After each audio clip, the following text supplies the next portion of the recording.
Ping pong की ball अंधे आदमी के चेहरे के पास से हल्के से निकली। उसी मोमेंट उसने मुड़कर एक जबरदस्त वॉली मारी और उसके साथ आया ड्रैगन का रोर। बॉल सीधा जाकर ओपोनेंट की पैडल पर लैंड हुई, लेकिन अगले ही सेकंड ओपोनेंट की पैडल में एक होल हो गया। सभी देखने वाले शॉक में थे। कोई सोच भी नहीं सकता था कि एक ब्लाइंड आदमी खेल भी सकता है। असल में वो अंधा आदमी एक टाइम पर वर्ल्ड चैंपियन था पिंग पोंग में, लेकिन जब उसने सबसे ताकतवर प्लेयर को हराया तो उसी राइवल ने उस पर हमला करवा दिया। घर जाते वक्त कुछ लोग भेजकर उसकी आंखें फोड़ दी गई। उसके बाद से वो चैंपियन दुनिया से गायब हो गया और एक भिखारी बनकर सड़कों पर कचरा उठाने लगा। एक दिन जब वो गार्बेज कैन में खाना ढूंढ रहा था, कुछ और भिखारियों ने उसे पीटना शुरू कर दिया। तभी एक near by ping pong hall की ओनर औरत ने आकर उसे बचाया। उसकी जान बचाने के लिए ब्लाइंड आदमी ने उस हॉल में एक क्लीनर की जॉब ले ली। एक दिन वो सफाई करते हुए टेबल के पास से गुजर रहा था, तभी उसने दो लोगों को खेलते हुए सुना। अपनी जबरदस्त सुनने की शक्ति से उसने पहचान लिया कि एक प्लेयर का माइंडसेट बहुत अनस्टेबल है। उसने कहा, तुम्हारी सर्व वीक है, हार पक्की है। लोगों ने उसका मजाक उड़ाया, बोले एक ब्लाइंड आदमी कैसे बता सकता है कि बॉल कहां जा रही है। फिर वो लोग खेलने लगे। अगले ही रैली में वही प्लेयर एक और पॉइंट हार गया। बॉल लुढ़कते हुए ब्लाइंड आदमी के पैरों के पास आ गई। उसने तुरंत बता दिया कि ओपोनेंट का बैकहैंड स्ट्रांग है, लेकिन फोरहैंड में कमजोरी है। फिर उसने एडवाइस दी, सर्व में स्पिन डालो और फोरहैंड पर मारो। पर प्लेयर ने हंसते हुए कहा, एक अंधा आदमी पिंग पोंग के बारे में क्या जानता है, तू जाकर अपनी झाड़ू संभाल। ब्लाइंड आदमी ने बस हल्की सी कोल्ड हंसी दी। प्लेयर सर्व करने गया। दिमाग में ब्लाइंड आदमी की बात गूंज रही थी, तो सोचा ट्राई करके देखते हैं। उसने स्पिन डाली और फोरहैंड पर हमला किया। ओपोनेंट बॉल को मिस कर गया और बॉल उड़ गई। ये देख प्लेयर हैरान रह गया। एक ब्लाइंड जैनिटर भी इतनी शार्प एडवाइस दे सकता है। तभी एक और बॉल तेजी से अंधे आदमी की तरफ आई, जो सीधा उसके सिर पर लगने वाली थी। उसने झट से अपनी झाड़ू उठाई और इतनी सही टाइमिंग से बॉल को वापस मार दिया कि सब दंग रह गए। हर कोई उसकी तारीफ करने लगा। उसी वक्त पिंग पोंग हॉल की सुंदर ओनर अंदर भागती हुई आई। उसने सारे कस्टमर्स को बाहर निकाल दिया और अपनी पूरी टीम को अर्जेंट मीटिंग के लिए बुला लिया। फिर उसने एक ड्रॉर खोला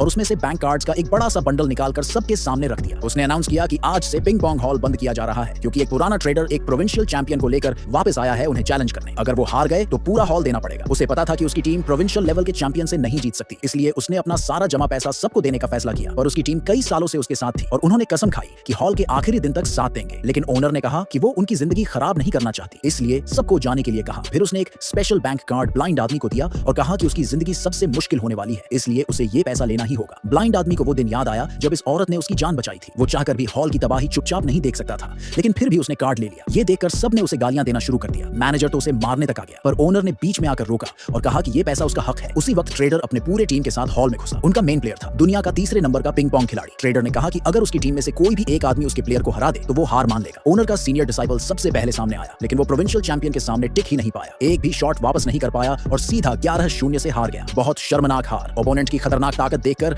अब मैनेजर ने एंट्री ली। जैसे ही मैच शुरू हुआ, दोनों तरफ से तगड़ी रैलीज चली, लेकिन बस 10 शॉट्स में ही ब्लाइंड आदमी को कुछ गड़बड़ लगा। ओपोनेंट जानबूझकर मैनेजर की एनर्जी खत्म कर रहा था। फिर आया एक भारी स्मैश। पैडल मैनेजर के हाथ से छूट गया। जब उसने उसे उठाकर वापस खेलना चाहा, तब तक उसकी कलाई में बिल्कुल ताकत नहीं बची थी। मजबूरी में उसे पीछे हटना पड़ा। अब ओनर खुद सामने आई। चैलेंजर ने आते ही एक खतरनाक सर्व मारा। हवा का झोंका साथ आया और बॉल ओनर के चेहरे को काटते हुए निकल गई। ये देख ट्रेडर ने हंसते हुए एग्रीमेंट निकाला और बोला, साइन कर और हॉल मुझे दे दे। ओनर साइन करने ही वाली थी कि तभी ब्लाइंड आदमी खड़ा हुआ।